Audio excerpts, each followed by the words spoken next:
Steve Pesci sat alone on his couch in his dark living room. It was 1 in the morning.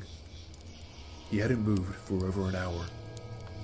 The accident earlier that evening kept playing over and over in his mind. The traffic light had turned red, but he was in a hurry and accelerated through it anyway. An orange blur came from his right side, and in a split second, there was a violent jolt, and a cyclist rolled across his hood and fell to the pavement. Steve panicked as horns started blaring. He stepped on the gas and screeched away from the chaos into the night. He was shaking and keeping an eye on his rearview mirror until he got home.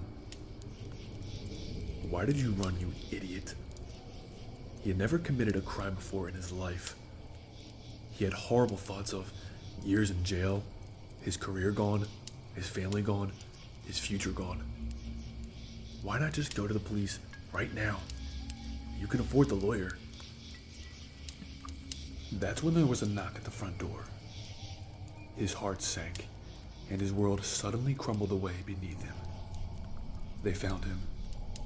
They were going to arrest him for fleeing the scene. There was nothing he could do but answer the door. Running now would only make matters worse. Steve got up, his body trembling, and went to open the front door. A police officer stood under the porch light. "Mr. Pesci?" asked the officer. "Yes," Steve answered, waiting for the officer to put him in handcuffs. However, the officer put his hands on Steve's shoulders instead. "I'm terribly sorry, Mr. Pesci, but I'm afraid I have some bad news. Your son's bike was struck by a hit-and-run driver this evening. He died at the scene. I'm so very sorry for your loss."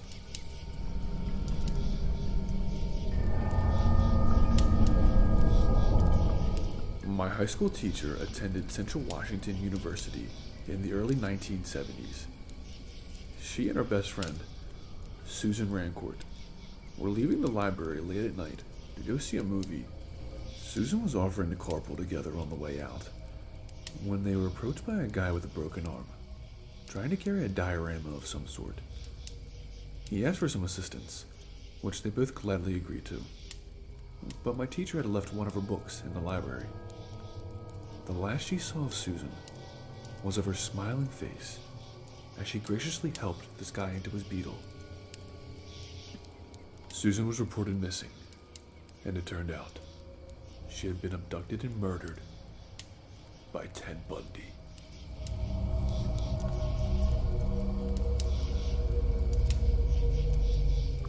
This happened to a friend of mine, and was verified by her sister and girlfriend. The three of them went camping in the southern Utah area, and it was during the fall, so it would get dark around 5 p.m. When it was full dark, the three of them built a fire and roasted marshmallows and told creepy stories. My friend was in the middle of telling a ghost story when they heard branches snapping just outside the campfire site. This freaked them out. They also kept noticing rustling movements out of the corners of their eyes, but could never see what was making the noises. After a while, they decided to go to bed. Everything was fine until my friend was woken up in the middle of the night by a rustling noise. She was startled to see what looked like hands pressed up against the outside of her tent, and she heard heavy breathing, like someone had just run a marathon. She said she was so scared she couldn't talk, but was able to wake up her sister. They stayed quiet, and eventually the handprints faded away. At sunrise, they immediately started packing up their Jeep. They no longer felt safe out in the woods and wanted to get the hell out of there. As they packed up, my friend was looking around where the handprints had been and noticed a trail of long, skinny footprints leading up to the campsite, but not away from it. Her and her sister aren't the kind to bullshit around, So I believe that this really happened. And to this day, my friend is convinced that it was a skinwalker.